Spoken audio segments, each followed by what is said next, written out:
سلامونه درنو لیدونکو که چیرته تاسو یوټیوب چینل کاروئ یا یوټیوب چینل لرئ نو خامخا به ستاسو په ذهن کې دا پوښتنه وي چې سی پی ایم څه ته وایي او آر پی ایم څه ته وایي.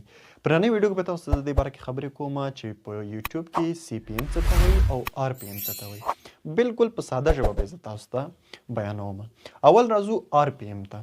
کله چې تاسو یو ویډیو جوړوئ خامخا په دې کې به لوړ آر پی ایم او ټیټ سی پی ایم راځي، یا به لوړ سی پی ایم راځي یا به ټیټ سی پی ایم راځي.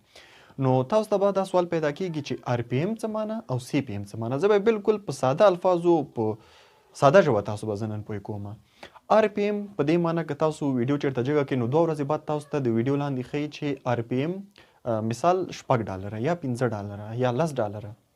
د دې مطلب دا د آر پی ایم که چیرته ستاسو په ویډیو باندې زر لیدونکي راځي، که ستاسو ویډیو زر لیدونکي اخلي نو تاسو ته به هلته آر پی ایم کې لیکلي چې تاسو ته موږ فرض مثال زه وایم $6 یې تاسو ته لیکلي نو تاسو ته به $6 درکوي په زر لیدونکو باندې.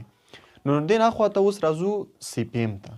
سی پی ایم په دې معنی ستاسو په ویډیو باندې چې کوم اعلان لګېدلی، که چیرته ستاسو دا اعلان زر نفره ګوري نو تاسو ته به د دې په بدل کې څومره پیسې درکوي.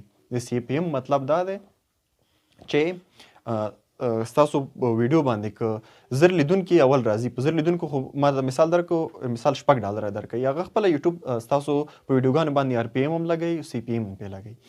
سی پی ایم په دې معنی که ستاسو زر اعلانه څوک ګوري نو څومره پیسې درکوي درته، او آر پی ایم په دې معنی که ستاسو ویډیو زر لیدونکي اخلي نو تاسو ته $100 پې درکوي. نو دا ویډیو ما د همدې لپاره تاسو ته چمتو کړې وه که ستاسو په ذهن کې دا سوال و چې آر پی ایم په یوټیوب کې څه ته وایي او سی پی ایم څه ته وایي. نو په دې ویډیو کې مې په مفصله توګه تاسو ته بیان کړو. که چېرته مو ویډیو خوښه شوې ویډیو ته یو لایک ورکړئ، ویډیو در سره مخکې شیر کړئ. که تر اوسه مو زموږ چینل نه وي سبسکرایب کړی، زموږ ایم ټي پلس پښتو یوټیوب چینل در سره سبسکرایب کړئ. تر بلې معلوماتي ویډیو پورې چې زه مشتبه شمي ستاسو په خدمت کې حاضرېږم. تر بیا ښې چارې ښه وخت.